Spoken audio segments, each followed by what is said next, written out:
আমি যে কনসেপ্টটুকু বললাম এই কনসেপ্টটুকু একটু এক লাইনে যদি ক্লিয়ার করো তাহলে তোমাদের এই যে পত্ররন্ধ্র বন্ধ হওয়া এবং খোলার কয়েকটি মতবাদ আছে, এই মতবাদগুলো বুঝতে খুবই সুবিধা হবে। তাহলে কি বললাম যে আমি হলো চিন্তা করলাম যে রাতে না, দিন দিয়েই শুরু করি, দিনে, ঠিক আছে।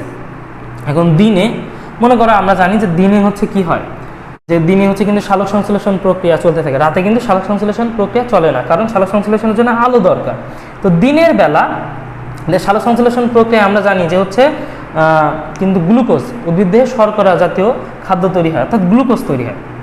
এই গ্লুকোজটা কিন্তু সে এইভাবে তৈরি করে যে হচ্ছে সে যতগুলো গ্লুকোজ তৈরি করে সবগুলো গ্লুকোজই কিন্তু দেহের মধ্যে তখনই ব্যবহার করে ফেলে না, সে কিন্তু সঞ্চয় করে রাখে, সেটাকে আমরা বলি স্টার্চ, ঠিক আছে। উদ্ভিদের সঞ্চিত পদার্থ কি? স্টার্চ। তো এটা একটা স্টার্চ কিন্তু একটা অদ্রবণীয় শর্করা, কিন্তু গ্লুকোজ তার যে মনোমার, ঠিক আছে, স্টার্চ হচ্ছে গ্লুকোজের একটা পলিমার, মানে অনেকগুলো গ্লুকোজ মিলে স্টার্চটা তৈরি করতেছে, অর্থাৎ অনেকগুলো গ্লুকোজ পার্শ্ববর্তী এভাবে যুক্ত হয়ে দেখা যাবে যে হচ্ছে একটা অদ্রবণীয় স্টার্চ তৈরি করতেছে, অদ্রবণীয় কিন্তু। আর এক্ষেত্রে গ্লুকোজটা হচ্ছে দ্রবণীয়। তা এটা কেন বলতেছি এই কথাটুকু একটু মনে রাখবা, যে দিনের বেলা মনে করো সালোক সংশ্লেষণ হচ্ছে, ঠিক আছে, দিনের বেলা আমাদের সালোক সংশ্লেষণ হচ্ছে। এই সালোক সংশ্লেষণ যদি হয় সেখান থেকে তৈরি হবে আসলে গ্লুকোজ। কোথায় তৈরি হচ্ছে? আমি যেটা চিন্তা করতেছি, আমাদের কথা কিন্তু সবসময় এই রক্ষী কোষ নিয়ে বা গার্ড সেল নিয়ে। সেক্ষেত্রে মনে করলাম যে সেখানে বেশি বেশি গ্লুকোজ তৈরি হচ্ছে, কারণ এখানে দেখতেছো যে ক্লোরোপ্লাস্টের পরিমাণ অনেক পরিমাণে বেশি। তো সেখানে অন্য এলাকা থেকে গ্লুকোজ, অন্য যে এলাকা এই যে রক্ষী কোষ বা এই সহকারী যে কোষ, ওখান থেকে এই এলাকায় কিন্তু বেশি বেশি সালোক সংশ্লেষণ হবে, অর্থাৎ সেখানে বেশি বেশি গ্লুকোজ তৈরি হবে। এবং গ্লুকোজটা মনে রাখবা এটা হচ্ছে যেহেতু দ্রবণীয় একটা জিনিস, ঠিক আছে, সেই গ্লুকোজটা এবার অসমোটিক প্রেশার বা অভিস্রবণিক চাপটাকে বাড়ায় দিবে। যখনই অভিস্রবণিক চাপ বাড়ায় দিবে তখনই কি হবে, বাইরে থেকে পানি এই রক্ষী কোষের ভিতরে প্রবেশ করবে, অর্থাৎ আমি কি বলতেছি, অর্থাৎ কি ঘটবে, অন্ত অভিস্রবণ ঘটবে, অন্ত অভিস্রবণ ঘটবে। যখনই অন্ত অভিস্রবণ ঘটবে তাহলে কি হবে, টার্জিডিটি বা হচ্ছে রক্ষী কোষের স্ফীতি হবে, টার্জিডিটি। আর তার ভেতরেই দেখা যাবে যে পত্ররন্ধ্রটা খুলতেছে। এখন কিছুক্ষণ আগে আমরা বললাম না যে 10টা থেকে দেখা যাচ্ছে যে 10টা থেকে 11টা এবং দুপুর 2টা থেকে 3টা এই সময় দেখা যাচ্ছে পত্ররন্ধ্র সর্বোচ্চ খুলতেছে। কারণটা কি বলতো, ওই যে আলো। আমরা জানি যে যত বেশি আলোর, আমরা জানি যে সালোক সংশ্লেষণ প্রক্রিয়া আলোর একটা প্রভাব আছে, ঠিক আছে, আলো একটা কিন্তু প্রভাবক হিসাবে কাজ করে। যদি আলোর পরিমাণটা আস্তে আস্তে, আলোর তীব্রতা বৃদ্ধি পায়, আস্তে আস্তে সালোক সংশ্লেষণ প্রক্রিয়াটা একটা নির্দিষ্ট মাত্রা পর্যন্ত বৃদ্ধি পাবে, ঠিক আছে। তো সেই ক্ষেত্রে দেখা যাবে যত বেশি আস্তে আস্তে সকাল থেকে ভোর থেকে আস্তে আস্তে যখন 10টা থেকে 11টা এরকম একটা টাইম, তখন দেখা যাবে যে আলো, ওইখানে আলোটা অনেক বেশি হচ্ছে এবং আস্তে আস্তে পত্ররন্ধ্রটা খুলে যাবে। আবার যদি অতিরিক্ত আলো, যেমন মনে করো যে 11টা থেকে 12টার সময় যে প্রখর একটা রোদ, ওই সময় কিন্তু আবার সালোক সংশ্লেষণ কমে যাবে, তখন দেখা যাবে পত্ররন্ধ্রটা আবার অল্প পরিমাণে খুলে থাকবে, এরকম একটা অবস্থা, ঠিক আছে। আবার যখন 2টা থেকে 3টা, সেই অবস্থায় দেখা যাবে যে সেইখানকার আলোটার ফলে সালোক সংশ্লেষণ বেশি হচ্ছে, সেই সময়ের ক্ষেত্রে দেখা যাচ্ছে যে গ্লুকোজও বেশি বেশি তৈরি হচ্ছে, সেক্ষেত্রে অসমোটিক প্রেশার বা অভিস্রবণিক চাপও বেশি হচ্ছে, সেই ক্ষেত্রে অন্তঃবিস্রবণ করতেছে, আবার পত্ররন্ধ্রটা খুলে যাবে, ঠিক আছে, এটা মনে করতেছে, পত্ররন্ধ্র খুলে যাবে। ঠিক উল্টা প্রক্রিয়া কিন্তু রাতের বেলা আমরা জানি যে রাতের বেলা কিন্তু এই সালোক সংশ্লেষণ প্রক্রিয়া হয় না, এই সালোক সংশ্লেষণ প্রক্রিয়া হয় না, অর্থাৎ তখন দিনে, সারা দিনে যে গ্লুকোজটা তৈরি হয়েছে সেই গ্লুকোজটা একটার সাথে আর একটা বাইন্ড করে রাতের বেলা সালোক সংশ্লেষণ হয় না, একটার সাথে আরেকটা বাইন্ড করে উদ্ভিদ দেহের সঞ্চিত পদার্থ তৈরি হবে, যার নাম হচ্ছে স্টার্চ বা অদ্রবণীয় শ্বেতসার তৈরি হবে।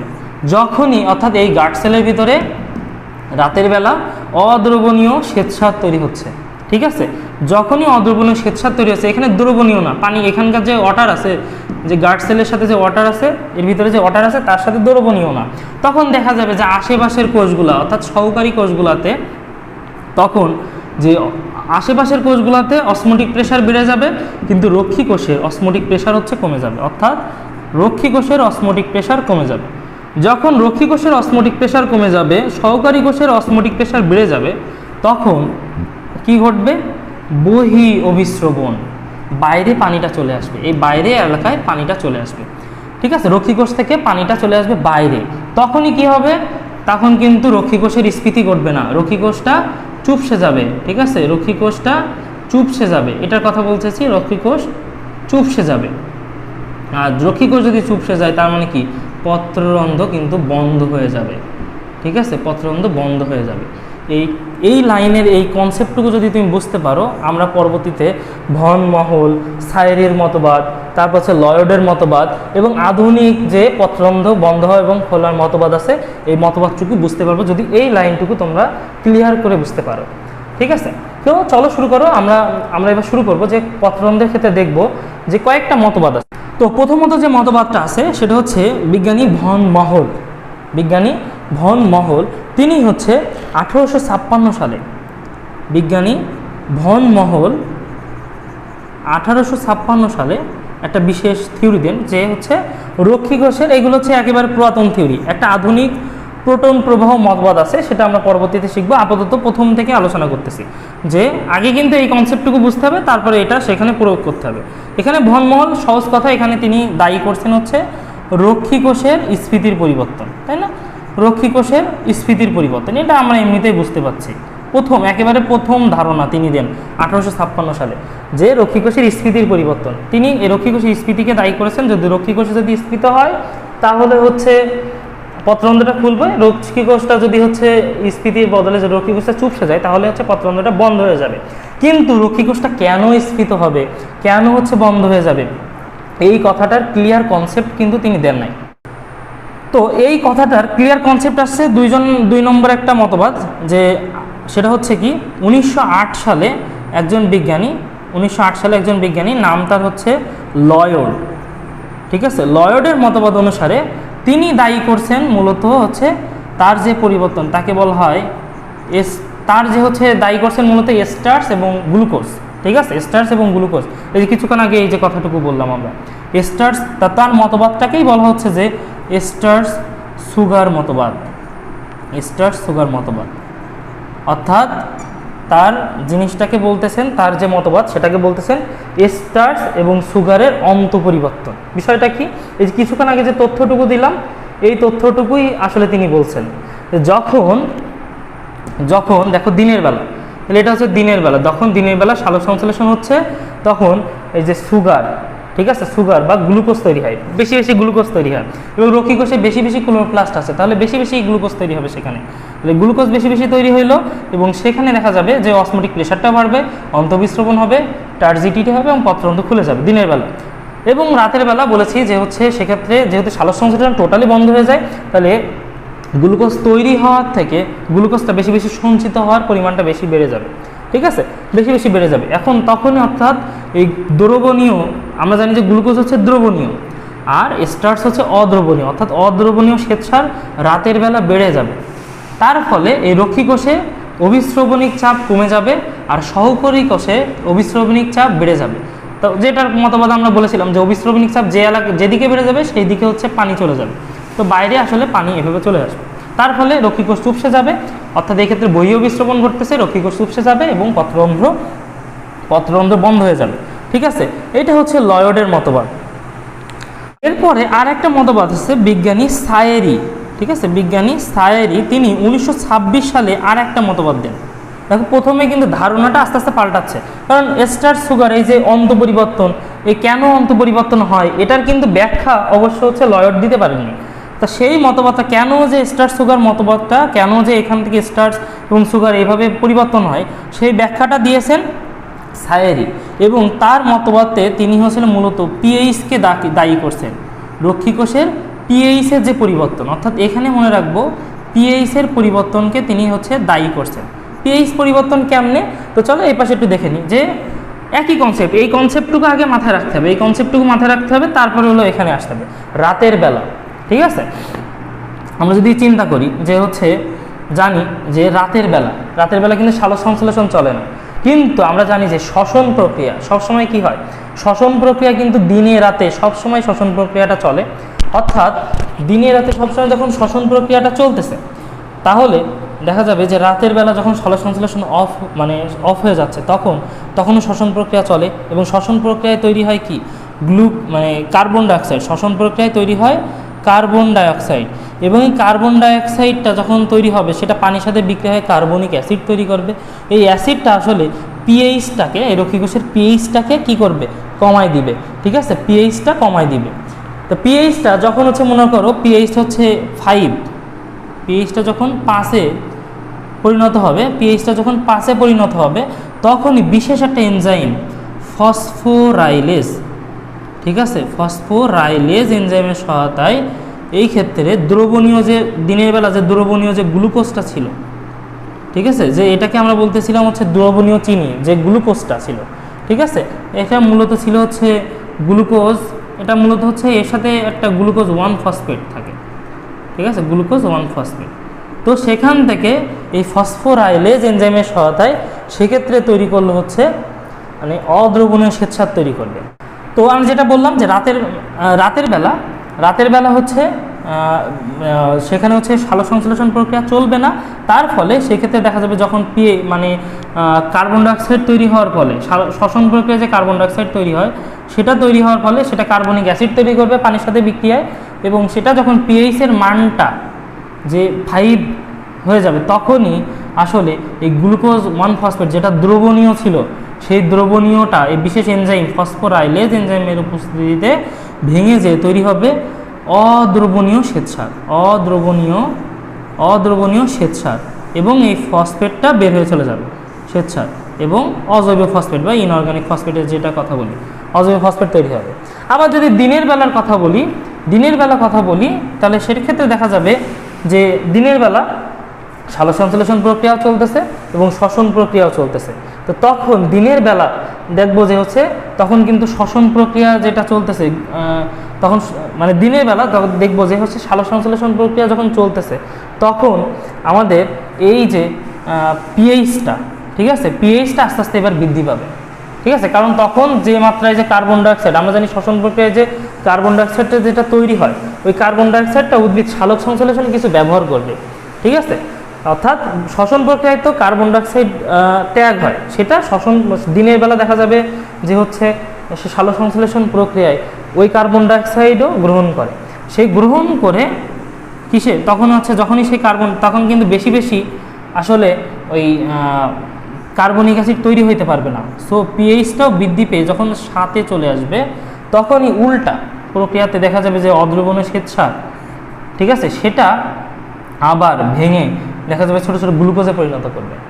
এই যে যখনই গ্লুকোজে পরিণত করবে, আমরা তো কিছুক্ষণ আগেই শিখছি যে গ্লুকোজ যদি পরিবর্তন হয় তাহলে হচ্ছে গ্লুকোজ যদি তৈরি হয় বেশি তাহলে সেটা অসমোটিক প্রেশার বাড়ায় দিবে, অন্তঃবিস্রবণ, এই কথাটুকু পুনরায় একই কথা, খালি এখানে সায়ারির মতবাদ অনুসারে পিএইচের যে কথাটুকু আসছে সেটা হচ্ছে এই পিএইচের যে কথাটুকু আসছে যে ঠিক আছে, পিএইচের যে কথাটুকু আসছে রাতের বেলায় দ্রবণীয় যে চিনি গ্লুকোজ 1 ফসফেট সেখান থেকে ফসফোরাইলেজ এনজাইমের সহায়তায় অদ্রবণীয় শ্বেতসার পরিণত হবে, আর দিনের বেলায় হচ্ছে এই অদ্রবণীয় শ্বেতসার থেকেই ভেঙে গ্লুকোজে পরিণত হবে, ঠিক আছে। এই অদ্রবণীয় শ্বেতসারের কথা তো আমরা বলছি যেটা হচ্ছে স্টার্চ, ঠিক আছে, এটা কিন্তু স্টার্চ পানিতে অদ্রবণীয়, সেটা থেকে আবার গ্লুকোজে পরিণত হবে। আচ্ছা, অনেকে একটা কনসেপ্ট হচ্ছে মিলাইতে পারো না, আমরা ছোটোবেলা থেকে একটা জিনিস পড়ছি যে হচ্ছে আমরা হচ্ছে অক্সিজেন গ্রহণ করি, উদ্ভিদ যে অক্সিজেনটা দেয় সেই মানে উদ্ভিদ হচ্ছে সালোকসংশ্লেষণ প্রক্রিয়া যে অক্সিজেনটা বাই প্রোডাক্ট হিসেবে মুক্ত করে সেটাই আমরা গ্রহণ করি, আমরা যে কার্বন ডাইঅক্সাইড ছাড়তেছি সেটা হচ্ছে উদ্ভিদ গ্রহণ করে। হ্যাঁ ঠিক আছে, এটা মতবাদটা ঠিক আছে, কিন্তু উদ্ভিদ কিন্তু নিজেই সক্ষম, আমরা যে কার্বন ডাইঅক্সাইড দিব তারপরেই যে তারা নির্ভর এমন কিন্তু না। উদ্ভিদে আমরা জানি যে আমাদের দেহে যে কার্বন ডাইঅক্সাইডটা তৈরি হয় সেটা কি শ্বসন প্রক্রিয়া, উদ্ভিদ দেহে কিন্তু এই শ্বসন প্রক্রিয়া অলরেডি চলে, অর্থাৎ আমরাই যে কার্বন ডাইঅক্সাইড দিব এটাই বড় কিন্তু নির্ভরশীল না আসে, সে যদি চায় তার যে কার্বন ডাইঅক্সাইড সে তৈরি করে শ্বসন প্রক্রিয়ায়, একদিকে সে হচ্ছে সালোকসংশ্লেষণ প্রক্রিয়ায় কার্বন ডাইঅক্সাইড গ্রহণ করতেছে, অক্সিজেন ত্যাগ করতেছে, আবার একই সময় দিনের রাত সব সময় তার কিন্তু শ্বসন প্রক্রিয়া চলতেছে, অর্থাৎ সে হচ্ছে কার্বন ডাইঅক্সাইডটা গ্রহণ করতেছে এবং অক্সিজেন ত্যাগ করতেছে। তাহলে উদ্ভিদ কিন্তু সর্বেসর্বা, ঠিক আছে, মানে এই ক্ষেত্রে দেখা যাচ্ছে উদ্ভিদ হচ্ছে কিন্তু মানে নিজেই কারণ মুখাপেক্ষী না, আমরা উদ্ভিদের দিকে মুখাপেক্ষী, ঠিক আছে।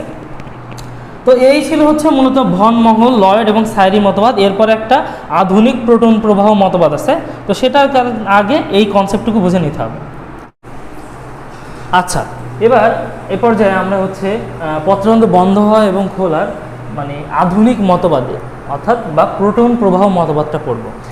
এই আধুনিক মতবাদ বা প্রোটন প্রবাহ মতবাদের আগে পর্যন্ত হচ্ছে কিন্তু আমি কিছুক্ষণ আগেই যেটা আলোচনা করলাম যে স্টার্চ সুগার যে মতবাদ, ওই মতবাদটাই কিন্তু প্রচলিত ছিল। কিন্তু আধুনিক মতবাদ বা প্রোটন প্রবাহ মতবাদ অনুসারে বিজ্ঞানী ইমামুরা, ঠিক আছে, 1943 সালে তিনি আধুনিক মতবাদ বা প্রোটন প্রবাহ মতবাদ দেন এবং সেক্ষেত্রে তিনি একটা বিশেষ জিনিসকে দায়ী করেন, একটুখানি চেঞ্জ আছে, সেটা হচ্ছে পটাশিয়ামকে দায়ী করেন। এক্ষেত্রে পত্ররন্ধ্র বন্ধ হওয়া এবং খোলার ক্ষেত্রে তিনি পটাশিয়ামকে দায়ী করেন। এর আগে আমরা কিন্তু পড়ছি যে ভন মহলের ক্ষেত্রে তিনি বলছেন রক্ষী কোষের স্ফীতির পরিবর্তন, এরপরে পড়ছি আমরা হচ্ছে লয়েডের ক্ষেত্রে স্টার্চ সুগার যে মতবাদটা প্রথম হয়, তারপর হচ্ছে সাইরির মতবাদ অনুসারে পিএইচের অন্তর পরিবর্তন, আর এখানে আধুনিক মতবাদ অনুসারে কিন্তু বলতেছে যে পটাশিয়ামকে দায়ী করেন। তো তোমাদের বইতে হচ্ছে অনেকগুলো কথা পরপর দিয়ে আছে, কিন্তু হচ্ছে আমি সেই জিনিসগুলোকে একটু সহজভাবে তোমাদের তুলে ধরার জন্য একটা বিশেষ সিকোয়ালের মাধ্যমে লিখেছি। তো সেটা দেখো, আশা করি এইটাই পড়লে তোমাদের বইয়ের বিষয়টা ক্লিয়ার হয়ে যাবে টোটালি। তো প্রথমে দেখো এখানে যে জিনিসটা আমরা বলতেছি যে পটাশিয়ামকে তিনি কীভাবে দায়ী করছেন। প্রথমে আমরা চিন্তা করেছি দিনের বেলা আমরা জানি যে হচ্ছে দিনের বেলা কিন্তু সালোক সংশ্লেষণ হয়। ওই যে কিছুক্ষণ আগেই কিন্তু এই বিষয় নিয়ে আলোচনা করলাম, দিনের বেলায় সালোক সংশ্লেষণ হবে, সেক্ষেত্রে কি কার্বন ডাইঅক্সাইডটা কিন্তু ব্যবহৃত হয়ে যাবে। উদ্ভিদ শ্বসন প্রক্রিয়ায় যে কার্বন ডাইঅক্সাইড তৈরি করতেছে ও সে নিজের কার্বন ডাইঅক্সাইডটাও ব্যবহার করবে, আবার প্রাণী যে বাতাসে কার্বন ডাইঅক্সাইড ছেড়ে দিচ্ছে সেটাও সে ব্যবহার করতে পারে। যাই হোক, মেন কথা হচ্ছে এখানে কার্বন ডাইঅক্সাইডটা ব্যবহৃত হয়ে সালোক সংশ্লেষণ প্রক্রিয়ায় কিন্তু স্টার্চ বা শর্করা তৈরি হচ্ছে, ঠিক আছে, অর্থাৎ শর্করা তৈরি হচ্ছে। এটা আমরা জানি যে সালোক সংশ্লেষণ প্রক্রিয়ায় শর্করা তৈরি হচ্ছে এবং এক্ষেত্রে যেহেতু কার্বন ডাইঅক্সাইডটা ব্যবহৃত হয়ে যাচ্ছে, ঠিক আছে, তাহলে পিএইচের মানটাও কিন্তু আস্তে আস্তে বাড়তে থাকবে। আর যখনই পিএইচের মানটা বাড়বে তখন স্টার্চটা রূপান্তরিত হয়ে কিসে পরিণত হবে? ম্যালিক অ্যাসিডে। স্টার্চটা রূপান্তরিত হয়ে পরিণত হবে ম্যালিক অ্যাসিডে। আর ম্যালিক অ্যাসিড হচ্ছে একটা জৈব অ্যাসিড। আমরা জানি যে কোনো অর্গ্যানিক অ্যাসিডের ক্ষেত্রে আমরা জানি যে দুইটা পার্ট থাকে। অ্যাসিড মানে সেখানে অবশ্যই হাইড্রোজেন আয়ন থাকবে। তাহলে ম্যালিক অ্যাসিডের ক্ষেত্রে আমরা যদি দুইটা ভাগে ভাগ করি, তো একটা হচ্ছে ম্যালেট আয়ন পাবো এবং প্লাস সাথে সাথে একটা হাইড্রোজেন আয়ন পাবো। ম্যালেট আয়ন এবং হাইড্রোজেন আয়ন, এই যে প্রক্রিয়াগুলো, এগুলো সব কিন্তু এই গার্ড সেল বা রক্ষী কোষের প্রক্রিয়াগুলোর কথা বলতেছি। তাহলে রক্ষী কোষের ভিতরে একটা বিশেষ অ্যাসিড তৈরি হবে, সেটা হচ্ছে ম্যালিক অ্যাসিড, এবং এই ম্যালিক অ্যাসিডটা ভেঙে গেল ম্যালেট আয়ন এবং হাইড্রোজেন আয়ন। এখন যখন এই প্রক্রিয়াটা ঘটবে তখনই দেখা যাবে বিশেষ একটা বিষয় ঘটবে। সেটার ক্ষেত্রে দেখা যাবে হাইড্রোজেন আয়নটা যখন এখানে হাইড্রোজেন আয়ন তৈরি হচ্ছে, এভাবে ম্যালেটটা ভেঙে যাচ্ছে, ঠিক আছে, ম্যালেট আয়ন এবং হাইড্রোজেন আয়নে ভেঙে যাচ্ছে, তখন হাইড্রোজেন আয়নটা কি হবে? বাইরে চলে আসবে, অর্থাৎ রক্ষী কোষে। এই যে রক্ষী কোষ বলতেছি, সহকারী কোষ, আমি যে বলেছিলাম যে গার্ড সেলের পার্শ্ববর্তী অনেকগুলো যে সহকারী কোষ আছে, সেইখানে হাইড্রোজেন আয়নটা চলে যাবে। হাইড্রোজেন আয়নটা রক্ষী কোষের বাইরে চলে যাবে। যখনই হাইড্রোজেন আয়ন রক্ষী কোষের বাইরে চলে যাবে তখন এখানে একটা পজিটিভ আয়নের ঘাটতি পড়বে না, এবং এই পজিটিভ আয়নের ঘাটতির কারণে, বা সহজ কথায় আমরা এখানে একটা ব্লু লাইট পরবর্তীতে পড়বো যে প্রসাধনের ক্ষেত্রে একটা প্রভাবক হিসেবে ব্লু লাইট বা নীল রঙের আলো কিন্তু প্রভাবক হিসেবে কাজ করে। তো এই ব্লু লাইটের কারণে আসলে এখানকার এই যে রক্ষী কোষের ওখানে যে আবরণটা আছে, অর্থাৎ কোষ ঝিল্লি, ঠিক আছে, রক্ষী কোষের যে কোষ ঝিল্লি, আমরা বলেছিলাম কোষ ঝিল্লির ক্ষেত্রে যখনই আসবে তখনই হচ্ছে সেই ফ্লুইড মোজাইক মডেল, সেখানে সেই চিন্তা করতে হবে সেই পেরিফেরাল প্রোটিন, সেই ইন্টিগ্রাল প্রোটিন, সেখানে প্রোটিনগুলো কিন্তু বাহক, চ্যানেল এই হিসাবে কাজ করবে, রিসেপ্টর, এনজাইম এগুলো হিসেবে কাজ করবে। তো আমি যেটা কথা বললাম, যখনই এই ম্যালেট আয়নটা ভেঙে যাবে তখনই দেখা যাবে, আর সাধারণত এটা হয় হচ্ছে ব্লু লাইট, ঠিক আছে, বা হচ্ছে নীল রঙের আলো। যখন আলো সে হচ্ছে প্রকৃতি থেকে নীল রঙের যে আলো, সূর্যের আলো, সেখান থেকে নীল রঙের আলোর ফলে এখানকার যে রক্ষী কোষের যে রিসেপ্টরগুলো, সেই রিসেপ্টরগুলো খুলে যাবে, অর্থাৎ পটাশিয়াম রিসেপ্টর। তো তার মাধ্যমে এই যে সহকারী কোষের যে পটাশিয়াম ছিল, সেই পটাশিয়ামকে সে ভিতরে ঢুকে নিয়ে নেবে, ঠিক আছে, পটাশিয়ামকে সে ভিতরে ঢুকায় নেবে। কিসের কারণে? নীল রঙের কারণে। এবং সাথে সাথে যদি পটাশিয়ামটা যদি ভিতরে ঢুকে যায়, তাহলে ওই যে হাইড্রোজেন আয়ন একটা পজিটিভ আয়ন এখানে দেখা যাবে যে কাউন্টার ট্রান্সপোর্ট হচ্ছে কিন্তু, ঠিক আছে, একটা একদিকে যাচ্ছে আর একটা আরেক দিকে যাচ্ছে, ঠিক আছে। তো এই যে পটাশিয়াম আয়ন ভিতরে চলে গেল, অর্থাৎ এক্ষেত্রে হাইড্রোজেন আয়নটা বাইরে চলে যাচ্ছে আর পটাশিয়াম আয়নটা প্রবেশ করতেছে। তার ফলে এই যে পটাশিয়াম আয়নটা এই যে ভিতরে যে ম্যালেট আয়নগুলো আছে, সেই ম্যালেট আয়নগুলোর সাথে যুক্ত হয়ে তৈরি করতেছে পটাশিয়াম ম্যালেট, তৈরি করতেছে কি? Potassium mallet. আর যখন পটাশিয়াম ম্যালেট তৈরি হচ্ছে তখন এই রক্ষী কোষের ভিতরে অসমোটিক প্রেশার, ঠিক আছে, অসমোটিক প্রেশার বা অভিস্রবণিক চাপটা বেড়ে যাবে। পটাশিয়াম ম্যালেট একটা দ্রবণীয়, এইটার কারণে অসমোটিক প্রেশারটা আস্তে আস্তে বেড়ে যাবে।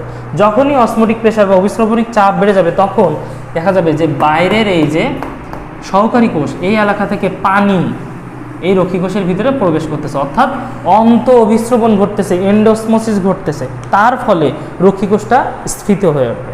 যখনই রক্ষী কোষ স্ফীত হয়ে উঠবে আমরা জানি যে পত্ররন্ধ্র খুলে যাবে। এটা আমরা এই যে ক্লিয়ার কনসেপ্ট একদম পরপরভাবে তোমরা মনে রাখতে পারবা। আর রাতের ক্ষেত্রে কি হবে, তাহলে এই ক্ষেত্রে কিন্তু পটাশিয়াম যে বিশেষ একটা ভূমিকা রাখতেছে, কিন্তু পটাশিয়ামকে দায়ী করতেছেন কেন, যে ওই যে সূর্যের আলো যে ব্লু লাইট তার ফলে আসলে পটাশিয়ামটা হচ্ছে ইন করতেছে রক্ষী কোষের ভিতরে। যখনই পটাশিয়াম রক্ষী কোষের ভিতরে ইন করতেছে তো তার ফলে একটা হাইড্রোজেনটা বের হয়ে চলে আসে, সে কিন্তু পটাশিয়াম ম্যালেট তৈরি করতেছে, ঠিক আছে, ওইটা হচ্ছে অসমোটিক প্রেশারটা বাড়িয়ে দিচ্ছে। আচ্ছা, তারপরে রাতের ক্ষেত্রে সেটা এখানে কি হচ্ছে, রাতের ক্ষেত্রে আমরা জানি যে সালোক সংশ্লেষণ প্রক্রিয়াটা ঘটে না, সেখানে অনলি কিন্তু শ্বসন প্রক্রিয়া ঘটে। আর শ্বসন প্রক্রিয়া মানে কি, কার্বন ডাইঅক্সাইড তৈরি হওয়া। যখনই কার্বন ডাইঅক্সাইড তৈরি হবে তখনই হচ্ছে আমরা জানি যে কার্বনিক অ্যাসিড তৈরি হবে, তখনই কিন্তু পিএইচটা কমে যাবে, তখন এই ম্যালিক অ্যাসিড কিন্তু এইভাবে এই প্রসেসটা চলবে না, তখন তৈরি হবে ওই রক্ষী কোষের ভিতরে একটা বিশেষ অ্যাসিড তৈরি হবে, সেক্ষেত্রে নাম কি তার অ্যাবসিসিক অ্যাসিড। রক্ষী কোষের ভিতরে কি তৈরি হবে, একটা বিশেষ অ্যাসিড, সেটা হচ্ছে অ্যাবসিসিক অ্যাসিড। এবং এই অ্যাবসিসিক অ্যাসিড তৈরি হওয়ার ফলে এই যে রক্ষী কোষের যে ভেদ্যতা, ঠিক আছে, দিনের বেলায় যে আমি বললাম যে ব্লু লাইটের কথা, তার ফলে যে হচ্ছে পটাশিয়ামটা ভিতরে চলে যাচ্ছিল, পটাশিয়ামের যে রিসেপ্টরগুলো সেগুলো হচ্ছে ভিতরে, তার সেই রিসেপ্টরগুলো খুলে গেছিলো বলে সে পটাশিয়ামটা রক্ষী কোষের ভিতরে চলে যেতে পারছিল, ভেদ্যতার পরিবর্তন হওয়ার ফলে। এবার কি হবে, পটাশিয়াম কিন্তু আর গাট সেলের ভিতরে যাইতে পারবে না, তাকে এবার উল্টা দিক করতে হবে। অর্থাৎ আগে দিনের বেলা সে যে পটাশিয়াম ম্যালেট তৈরি করছিল, এই পটাশিয়াম ম্যালেটটা এবার ভেঙে যাবে। যখনই পটাশিয়াম ম্যালেট ভেঙে যাবে তখন সে পটাশিয়াম আয়ন এবং ম্যালেট আয়ন তৈরি হইলো, এবং সেক্ষেত্রে হবে কি, এইবার উল্টা প্রক্রিয়াটা হবে। রাতের বেলা হবে কি, যে পটাশিয়ামটা বাইরে চলে আসবে এবং যে হাইড্রোজেন আয়নটা বাইরে ছিল সেটা, অর্থাৎ রক্ষী কোষে ছিল, রক্ষী কোষে বলতেছি যে সহকারী কোষগুলোতে যে হাইড্রোজেন ছিল সেখান থেকে হাইড্রোজেনটা প্রবেশ করবে হচ্ছে রক্ষী কোষের ভিতরে। অর্থাৎ রাতের বেলা পটাশিয়ামটা রক্ষী কোষের বাইরে চলে যাবে এবং হাইড্রোজেন আয়নটা রক্ষী কোষের ভিতরে চলে আসবে। তার ফলে এই ক্ষেত্রে দেখো এই যে পটাশিয়ামটা চলে গেছে, এখান থেকে হাইড্রোজেন আয়নটা আসতেছে, হাইড্রোজেন এবং হচ্ছে এই যে ম্যালেট আয়ন দুইটা মিলে আবার সেই ম্যালিক অ্যাসিড তৈরি করে ফেলবে। হাইড্রোজেন আয়ন এবং ম্যালেট আয়ন মিলে আবার ম্যালিক অ্যাসিড তৈরি করে ফেলবে, এবং ম্যালিক অ্যাসিডটা আবার এবার উল্টা রূপান্তর, দেখো এখান থেকে উল্টা রূপান্তর, যখন স্টার্চ যেটা জানি অদ্রবণীয়, তো স্টার্চে পরিণত হবে, এখানে রূপান্তরিত হবে। আর স্টার্চ হচ্ছে অদ্রবণীয় হওয়ার ফলে আমরা জানি যে হচ্ছে এটা অভিস্রবণিক চাপটাকে কমায় দিবে। আর অভিস্রবণিক চাপ যদি কমে যায় তাহলে আমরা জানি যে বহি অভিস্রবণ ঘটবে, আর বহি অভিস্রবণ ঘটলে কিন্তু পত্ররন্ধ্র বন্ধ হয়ে যাবে। তো এই ছিল টোটালি কিন্তু হচ্ছে আধুনিক মতবাদ বা প্রোটন প্রবাহ যে মতবাদটার কথা বললাম, ঠিক আছে। প্রোটন প্রবাহ কথা কেন বললো, আসলে এখানে যে হাইড্রোজেন আয়ন ব্যবহার করা হয়েছে প্লাস আধুনিক মতবাদ, এটা যে প্রোটনটা যে পটাশিয়াম এবং হচ্ছে হাইড্রোজেন আয়নের ভিতরে যে এক্সচেঞ্জের কথা, এই কথাটুকু কিন্তু এখানে মনে রাখতে হবে, ঠিক আছে। আচ্ছা, এরপর যে আমরা আলোচনা করব হচ্ছে প্রসাধনের প্রভাবক সমূহ। আচ্ছা, এখানে এই অধ্যায়ে যে কটা সারবৃত প্রক্রিয়া আছে, অর্থাৎ খনিজ লবণ পরিশোষণ, তারপর হচ্ছে এইবার প্রচ্ছেদন, এরপরে হচ্ছে সালোক সংশ্লেষণ, শ্বসন, সবগুলো মানে সবগুলোর ক্ষেত্রে দেখা যাবে যে কিছু কিছু প্রভাবক লেখা আছে। এই যে এইচএসসি বলো বা মেডিকেল অ্যাডমিশন টেস্ট বলো, উভয়ের ক্ষেত্রে এই প্রভাবকগুলো কিন্তু খুবই একটা প্যালাটেবল কোশ্চেন, ঠিক আছে। সো প্রভাবকগুলো কিন্তু তুমি এখানে যে সূত্র দেওয়া হয়েছে সূত্রের মাধ্যমে মনে রাখো, আর এমনিতে মনে রাখো, যেটা তোমার ইচ্ছা, যেটা তোমার মানে তুমি প্রিফার করো সেভাবে মনে রাখো, কিন্তু প্রভাবকগুলো কিন্তু সবগুলো মনে রাখতে হবে, কোনটা অভ্যন্তরীণ কোনটা বাহ্যিক, সবগুলো কিন্তু মনে রাখতে হবে। এখন প্রসাধনের প্রভাবকের ক্ষেত্রে দুই ধরনের প্রভাবক আছে, একটা হচ্ছে বাহ্যিক প্রভাবক এবং অভ্যন্তরীণ প্রভাবক। বাহ্যিক প্রভাবকের ক্ষেত্রে আমরা একটা বিশেষ সূত্র ইউজ করবো, সেটা হচ্ছে আর্দ্র আবহাওয়া আলো পেতে বাইরে তাকাও। আর্দ্র আবহাওয়া আলো পেতে বাইরে তাকাও। এখন আর্দ্র দিয়ে কি বুঝবো, সেটা হচ্ছে এগুলো হচ্ছে বাহ্যিক প্রভাবক বাইরে, ঠিক আছে। আর মূলে মানে এটা হচ্ছে অভ্যন্তরীণ, অর্থাৎ কোষের ভিতরে কোনো বিষয়। এখন এখানে আর্দ্র ক্ষেত্রে আমরা যেটা লিখছি আপেক্ষিক আর্দ্রতা, বাতাসে যদি আর্দ্রতা অর্থাৎ ভেজা ভেজা যে ভাবটা, এটা যদি বর্ষাকালে আর্দ্রতা বেশি থাকে, ঠিক আছে, এই ভেজা ভেজার পরিমাণটা যদি বেশি বেশি থাকে তাহলে বাতাস কিন্তু আর ওই জলীয় বাষ্প আকারে মানে পানি ছাড়বে বেশি বেশি, ঠিক আছে, বাতাস কিন্তু সেটা তো নিতে চাইবে না, কারণ বাতাসে জলীয় বাষ্প মানে গ্রহণ করার পরিমাণটা আস্তে কমে যাবে। তার ফলে দেখা যাবে যে আপেক্ষিক আর্দ্রতার সাথে প্রশোধনের হারটা হচ্ছে ব্যস্তানুপাতিক সম্পর্ক, অর্থাৎ আপেক্ষিক আর্দ্রতা যত বেশি বাড়বে তত বেশি প্রভাবক মানে প্রশোধনের পরিমাণটা কম হবে। ঠিক একইভাবে আবহাওয়া দিয়ে আমরা মনে রাখবো আবহমণ্ডলের চাপ, যত বেশি আবহমণ্ডলের চাপ বেড়ে যাবে তত বেশি ঠিক একইভাবে বায়ুমণ্ডলে জলীয় বাষ্প গ্রহণ করার ক্ষমতাটা আস্তে আস্তে কমে যাবে, অর্থাৎ আর্দ্রতা বেড়ে যাবে, তার ফলে আপেক্ষিক আর্দ্রতাটা বেড়ে যাবে। তার ফলে কি হবে, এক্ষেত্রেও দেখব যে ব্যস্তানুপাতিক সম্পর্ক, আবহমণ্ডলের চাপের সাথে প্রশোধনের ব্যস্তানুপাতিক সম্পর্ক। এরপরে আলোর ক্ষেত্রে আমি কিছুক্ষণ আগেই কিন্তু বলছি যে ব্লু লাইট, কথাটুকু মনে রাখতে হবে, ব্লু লাইট কিন্তু এই যে ব্লু আলো এটা কিন্তু প্রশোধনে খুবই গুরুত্বপূর্ণ প্রভাবক হিসেবে কাজ করে প্রথমত বন্ধ হয় এবং খোলার ক্ষেত্রে। এবং আলো যত বেশি হচ্ছে বাড়বে তত বেশি আমরা জানি যে সূর্যের আলোটা যত বেশি বাড়বে তাপমাত্রাটাও আস্তে আস্তে বৃদ্ধি পাবে, তাই না? তাহলে আলো আর তাপমাত্রা প্রায় এগুলাই দেখবো যে যত বেশি তাপমাত্রা বৃদ্ধি পাবে তত বেশি পত্ররন্ধ্র খুলবে, তবে একটা নির্দিষ্ট রেঞ্জ পর্যন্ত কিন্তু, ঠিক আছে। এবং ব্লু লাইটের ক্ষেত্রে আমি বলেছি যে ব্লু লাইট পত্ররন্ধ্র খুলতে সাহায্য করে। তো এগুলো হবে হচ্ছে তাপমাত্রা এবং আলো দুইটাই হবে কিন্তু মানে হচ্ছে সমানুপাতিক সম্পর্ক প্রশোধনের ক্ষেত্রে, অর্থাৎ যত বেশি আলো তত বেশি, তবে নির্দিষ্ট রেঞ্জ পর্যন্ত, যত বেশি আলো তত বেশি প্রশোধনের হার বেড়ে গেল, যত বেশি তাপমাত্রা তত বেশি প্রশোধনের হার বেড়ে গেল, তবে একটা নির্দিষ্ট রেঞ্জ পর্যন্ত। তারপরে হচ্ছে মাটিস্থ পানি। দেখো মাটিতে যদি বেশি বেশি পানি থাকে তাহলে সেখান থেকে মাটি মানে উদ্ভিদের মূলের মাধ্যমে মূলরোমের ভিতরে বেশি বেশি হচ্ছে পাতায় চলে আসবে এবং পাতা থেকে পত্ররন্ধ্রের মাধ্যমে বেশি বেশি পানি প্রশোধন প্রক্রিয়া বের হয়ে চলে যাবে, অর্থাৎ এটার সাথেও সম্পর্ক হচ্ছে সমানুপাতিক। এবং বায়ু প্রবাহের সাথে সম্পর্ক হচ্ছে, বায়ু প্রবাহ যদি বৃদ্ধি পায় সেক্ষেত্রে দেখা যাবে যে প্রশোধনের হারটাও বেড়ে গেছে। সো এইগুলো সবই হচ্ছে সমানুপাতিক সম্পর্ক এবং আবহমণ্ডলের চাপ এবং আপেক্ষিক আর্দ্রতা, এই দুটো হচ্ছে ব্যস্তানুপাতিক সম্পর্ক, এই কথাটুকু মনে রাখবো।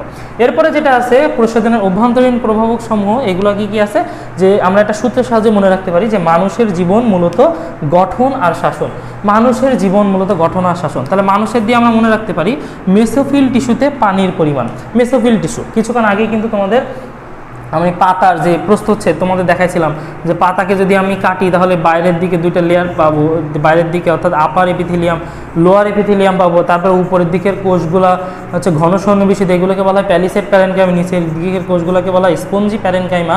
তা এই ক্ষেত্রে বলবাম যে হচ্ছে উপরের দিকের এবং নিচের দিকে দেখা যাবে যে কি আছে, পত্ররন্ধ্র আছে, তাই না?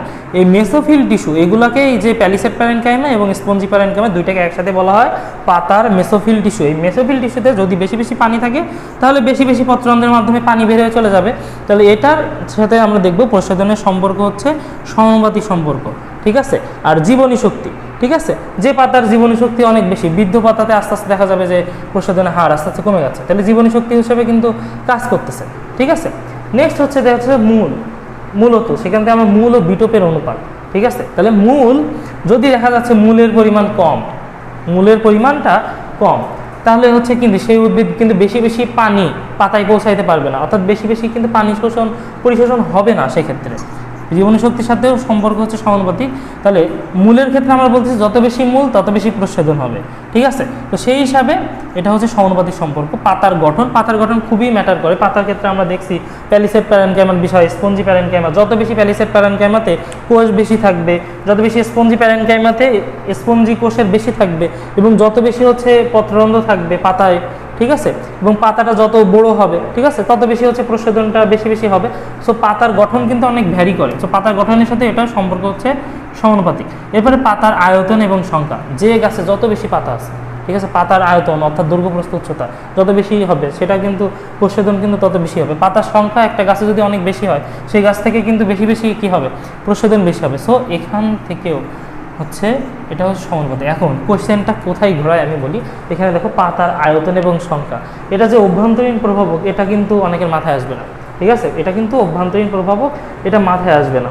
তো এই কথাটুকু মনে রাখবা, ঠিক আছে। এটা কিন্তু অপশানে করে নিচের কোনটি প্রশোধনের বাহ্যিক প্রভাবক, নিচের কোনটি প্রশোধন অভ্যন্তরীণ প্রভাবক, এই টপিক্সের ক্ষেত্রে এই ধরনের অবজেক্টিভের ক্ষেত্রে দুইটা বিষয় যদি মনে রাখতে পারো আশা করি তোমাদের ভুল হবে না।